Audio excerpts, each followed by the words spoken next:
श्री गुरु कहते हैं हम निगोद के गांव से निकले हैं। समझ में आया कि नहीं आया? और इस मनुष्य पर्याय में अवसर मिला है अनंत काल के लिए निगोद नहीं जाने का। समझ में आया? सिद्ध होने का अवसर है। अगर हमने व्यवस्थित आत्मा को जाना, पहचाना, आत्मा का अनुभव किया, भेद ज्ञान किया, आत्मा की दृष्टि करी, आत्मा का श्रद्धान किया, तो निगोद नहीं जाना पड़ेगा। लेकिन यहाँ आकर ये पंच इंद्रिय के विषय भोगों के थोड़े भोग मिल गए, ये आस पड़ोस है ना, स्त्री पुत्र कुटुंब परिवार के संयोग मिल गए, तो हम इनमें इतने तन्मय हो गए, इतने खो गए कि हम अपनी जो निगोद की यात्रा है, जो हम निकले थे वहाँ से, सब भूल भाल गए। और यहाँ पैसा जोड़ने में, बेटे को पालने में, इंजीनियर बनाने में, पैसे वाले बनने में, पद प्रतिष्ठा पाने में, है ना, खाने पीने में, जोड़ने में, ऐसे ऐसे मगरूर हुए, ऐसे लीन हुए, ये भूल ही गए कि कुछ काल यहाँ रहना है और ये अवसर फिर चला जाएगा और फिर वापस मुझे निगोद जाना पड़ेगा। समझ में आया कि नहीं आया? देखो, जब ये भय सताता है ना कि मुझे वापस निगोद जाना पड़ेगा, तो अंदर पुरुषार्थ जगे। समझ में? अगर मैंने आत्मा को नहीं जाना, जब मैं गांव में रहता था, छोटा सा हमारा गांव था और हमारे गांव में 8वीं तक स्कूल थी, तो मैं कई हॉस्टलों से आया, कहीं पढ़ा, कोई भाग आया, फिर कहीं पढ़ा, फिर भाग आया, ऐसे करते करते मैं 8वीं क्लास पास हो गया। फिर 9वीं क्लास 2 किलोमीटर दूर दूसरा गांव था, तो वहाँ जाता था पढ़ने के लिए साइकिल से।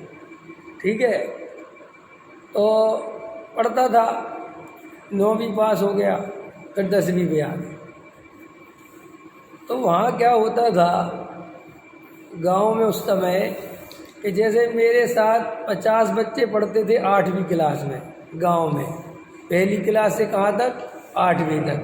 तो गांव में तो क्या होता था कि पहले के ज़माने में 5वीं बोर्ड होती थी और 8वीं बोर्ड होती थी और 10वीं और 12वीं।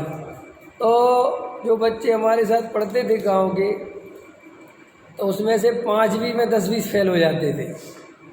ठीक है, फिर भी एक आध बार फेल हो आके 8वीं तक पहुंच जाते थे। लेकिन 8वीं में फेल हुए और उनने अपने गांव में किसानी में चालू कर दिया जाना, मजदूरी करना चालू कर दिया, बात ख़त्म हो गई, बस 8वीं तक पढ़ लिया।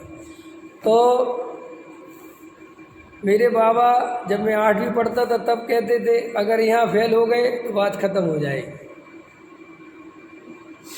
तो बहुत डर लगता था, तो बहुत ध्यान से पढ़ते थे। फिर जब 8वीं पास कर गया मैं, तो हम 50 बच्चे थे, 50 में से 10 बच्चे पास हुए, केवल 40 फेल। ऐसे ही होता था पहले। तो हम 10 के 10 दूसरे गांव में पढ़ने गए। अब दूसरे गांव में पढ़ने गए तो वहाँ पर थोड़ा स्टैंडर्ड था, थोड़े टीचर थे, थोड़ी पढ़ाई थी, तो कुछ बच्चे 9वीं में फेल हो गए। हम उसमें से भी 4-5 बच्चे 9वीं पास हुए, फिर 10वीं में आ गए। फिर 10वीं में मेरे बाबा ने मुझसे कहा कि अब तुम्हारी ज़िंदगी यहाँ से या तो इसी गांव में रह जाएगी, या अगर, क्योंकि 10वीं पास ही नहीं होते थे सीधी बात तो ये थी। हाँ, बस 8वीं बहुत मुश्किल से, और 10वीं तो ऐसी हालत थी कि अगर 500 बच्चे परीक्षा दे तो 50 बच्चे पास हो जाए तो बड़ी बात थी। इतना ऐसा रेशो था। तो मेरे बाबा आए, आज भी याद है मुझे, नवंबर दिसंबर का महीना होगा, 2 महीने रह गए होंगे पढ़ाई के।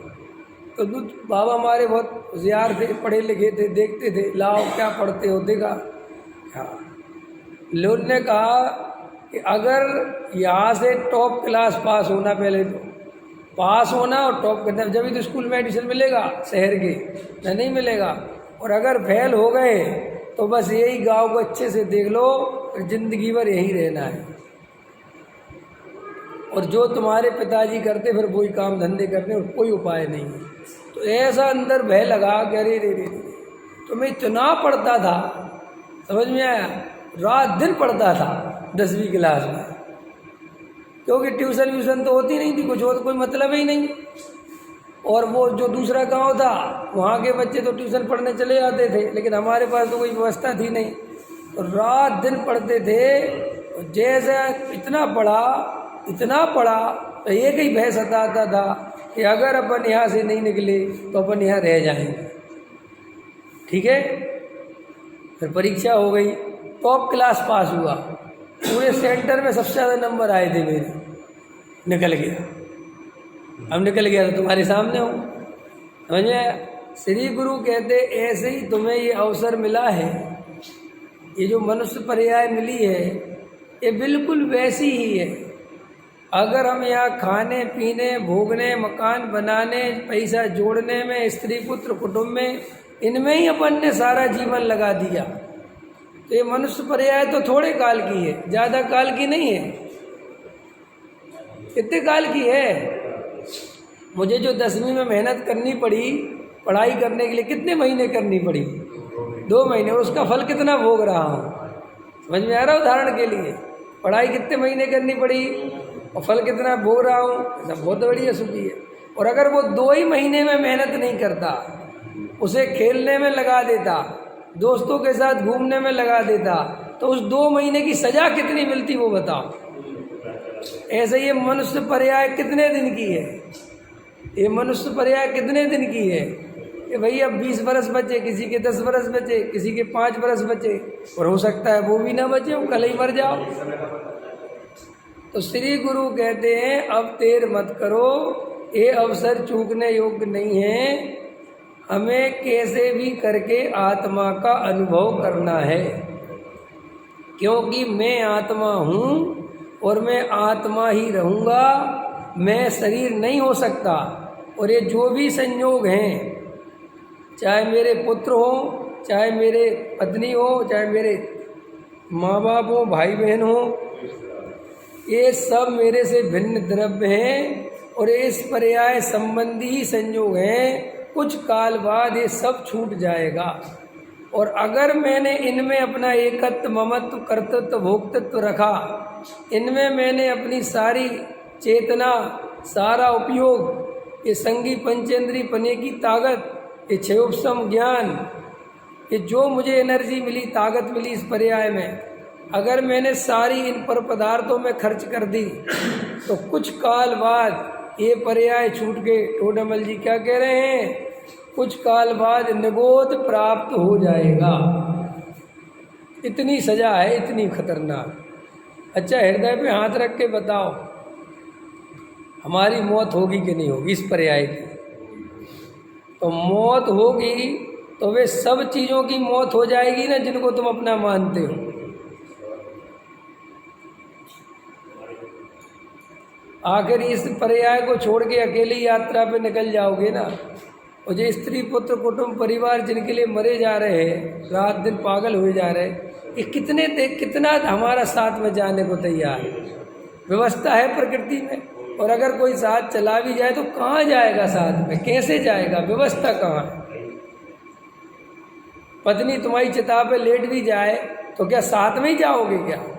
अरे वो अपने परिणामों का फल उसे मिलेगा, वो त्रियंच गति में चली जाएगी, तुम नरक गति में चले जाओगे। ऐसा नहीं है कि कोई संग साथी, कोई व्यवस्था, ही तो बकवास बात है।